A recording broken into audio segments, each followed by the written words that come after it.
بسم الله الرحمن الرحيم. أنا سعيد جدا باللقاء بدولة الرئيس الأخ. نهێنی سەردانەکەی مەسعود بارزانی بۆ بەغداد چی بوو؟ مەسعود بارزانی دوای 6 ساڵ لە دابڕان ئەمڕۆ بە سەردانێکی دوو ڕۆژە گەیشتە بەغدا و زنجیرەیەک دیدار و کۆبوونەوەی باڵای ئەنجامدا. بۆچی بارزانی ئەم کاتەی بۆ سەردانی بەغدا هەڵبژارد؟ نهێنی سەردانەکە چییە و چاوی بە بافڵ تاڵەبانی سەرۆکی یەکێتی دەکەوێت؟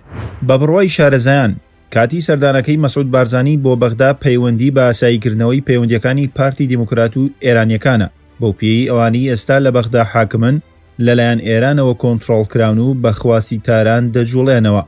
دوای جێبەجێکردنی بەشێک لە داواکاریەکانی پارتی لەبارەی یاسای هەڵبژاردنەکانەوە بە تایبەت دواخستنی وادەی هەڵبژاردن و گەڕانەوەی کورسی کۆتاکان، ئێستا وادەیەکی گونجاوە بۆ ئەوەی مەسعود بارزانی لە بەغداوە دەربکەوێت. بە بڕوای چاودێران ئامانجێکی سەرەکی سەردانەکە لە پاڵ ئاساییکردنەوەی پەیوەندیەکانی پارتی و لایەنە شیعەکان ئەنجامی هەڵبژاردنەکانی پەرلەمانی کوردستانە. پارتی دەیەوێت دڵنیایی لە بەغداوە وەربگرێت کە دەسوەردان لە ئەنجامی هەڵبژاردنەکان ناکرێن، بە تایبەت کە هەڵبژاردنەکە لەلایەن کۆمسیۆنی باڵای هەڵبژاردنەکانی عێراقەوە بەڕێوە دەبرێت. لە یەکەم بەرهەمی سەردانەکەی مەسعود بارزانی بۆ بەغدا، ئەنجومەنی وەزیرانی حکوومەتی فیدراڵ لەو گۆڕانکاریەی داریانەی ڕاگرت کە لەلایەن یەکێتی بە هاوکاری هەوپەیمانەکانی لە ئەنجومەنی پارێزگەی نینەوە ئەنجامی دابن و پۆستی قایمقامی مەخموری بۆ خۆی یەکلا کردبوویەوە.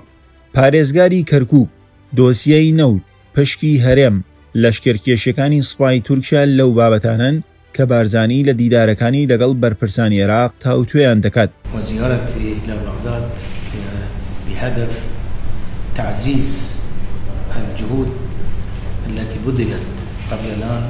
لەلایەکی دیکەوە سەدر ئامادەکاری بۆ گەڕانەوە بۆ سەر ساحەی سیاسی عێراق دەکات. سەدر تاکە سیاسی عێراقا کە هیچ شیکردنەوەیەک بۆ هەنگاوەکانی ناکرێن بەردەوام بە سوپرایزەوە دەردەکەوێت. بۆیە وەک ئامادەکاریەکی پارتی بۆ گەڕانەوەی سەدر بۆ سەر ساحەی سیاسی، مەسعود بارزانی لە بەغدا دەرکەوتووە.